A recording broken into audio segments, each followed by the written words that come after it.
Now, I have done a lot of videos on the ketogenic diet, but I wanted to include a new video for beginners with all the updates, but I want to make it really, really simple. So let's just start with the basics. What is a ketone?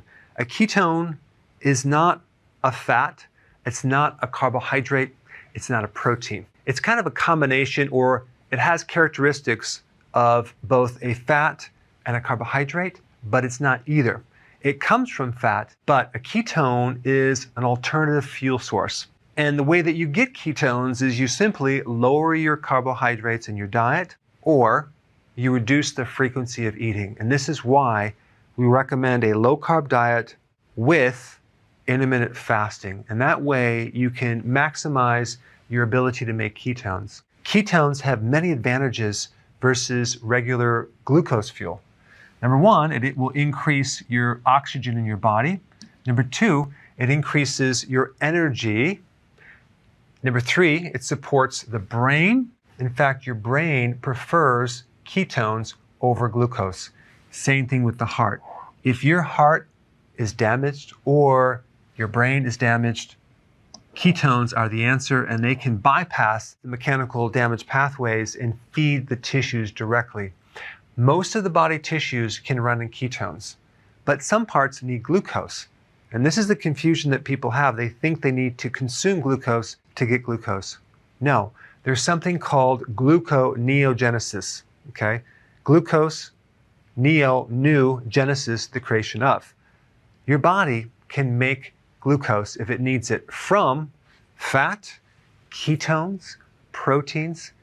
You don't need to consume carbohydrates to get glucose. Now, it does take time to turn the fat into ketones.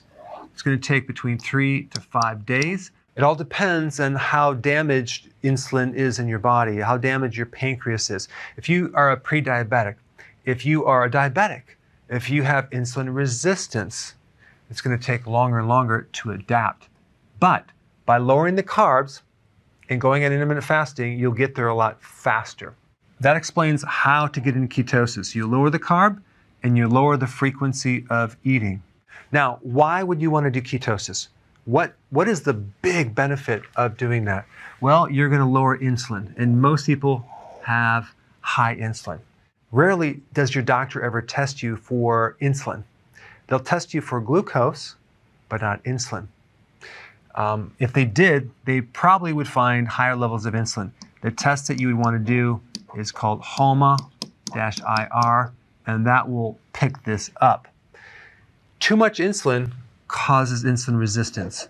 Insulin resistance is behind prediabetes. Insulin resistance is behind metabolic syndrome, high blood pressure, fat in the gut area right through here. And prediabetes leads to diabetes. So in reality, diabetes stems from high levels of insulin at a certain point. And so keto and intermittent fasting will lower insulin. And that is the big benefit of doing this. There's a lot of other benefits too. You can reduce fat in your liver. You can improve your cognitive performance. You can improve your mood. You can help decrease blood pressure, decrease inflammation, improve your energy, and decrease your belly fat. But the real big benefit that allows you to do this eating plan is your hunger goes away, okay? Without being hungry all the time, it makes it really easy to do long-term as a healthy lifestyle. And there's even an additional benefit if you're doing intermittent fasting, that's autophagy.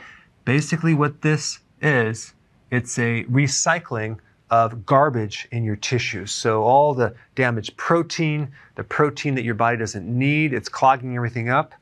Guess what? Your body will recycle that and turn it into new amino acids. That's one of the big things about autophagy. To do this, you have to fast at least for 18 hours. So the combination of keto and IF work very, very nicely together, because if you just do keto without intermittent fasting and your metabolism is slow, you may not achieve your weight loss goal or your other goals, because it would take a very, very long time, and sometimes it's not going to work. Why? Because the frequency of eating in general will trigger insulin. So the frequency of eating is actually very, very important in relationship to you lowering insulin. All right, then you have this concept of a healthy keto plan versus dirty keto. Of course, we recommend the healthy keto, and this basically is higher quality ingredients, grass-fed, wild-caught, pasture-raised versus conventional type foods right here. With healthy keto, you're focused on nutrient-dense foods. With dirty keto, you're really just focused on keeping your carbs low. When you do healthy keto, you end up looking a lot better than doing the dirty keto. All right, the rule of thumb is don't eat unless you have hunger, okay? Unless you have the sensation of being hungry. When you're doing the healthy version of keto and you're doing enough leafy greens and vegetables, okay? And you're doing enough healthy fats and you're improving insulin resistance, you're not only going to be full, but you're going to be satisfied.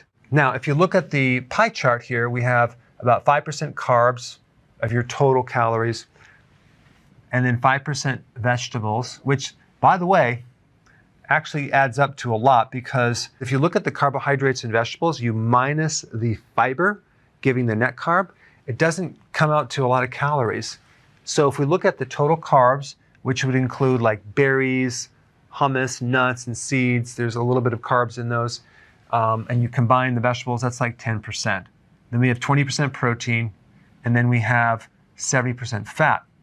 Now, the fat looks like a lot, but realize fat is basically double the calories of other macronutrients. But if we actually look at an actual plate with your food on the plate, if you just look at it like this, to keep it really simple, half the plate vegetables, okay? A quarter would be protein and a quarter would be fat. But because protein and fat usually come together, that's going to be pretty much half your plate. That's what it should look like. The benefit of the vegetables are the vitamin C, the minerals, other nutrients and phytonutrients. Okay, I'm going through this really fast, but I'm just giving you a summary. In the next few videos, which I'm going to put in a link down below, I'm going to talk more about exactly what to eat when you're eating. But I wanted to give you the simple overview of all the most important things. So now let's just put it all together. Ideally, when you wake up in the morning, if you keep your carbs low, you're not going to be hungry. So you want to skip breakfast and push it forward to the point where your breakfast now becomes your lunch. So don't eat in the morning. You can do coffee or tea. So ideally, your first meal would be at lunch right here, and then your second meal would be at dinner. So you're doing 2 meals a day. If you keep this within a 6-hour window, that will give you an 18-hour fast. Now, what's really magical about 18 hours is that's when the autophagy starts. So you start getting some really cool benefits. The way that you're going to avoid snacking between the meals is you're going to add a little more fat with this meal and this meal to be able to go longer, okay? And then as you start doing it and becoming more adapted, you can kind of cut back on some of the fat because you're going to be burning your own fat. And your own fat is the healthiest fat that you can burn. But the key is this 18-hour fast right here. If you have to snack within your eating window, fine, if you need to do that. But we don't want to snack after the dinner all the way to the next first meal. You can drink fluids. You want to take electrolytes and B vitamins for sure, and sea salt, that's a necessity.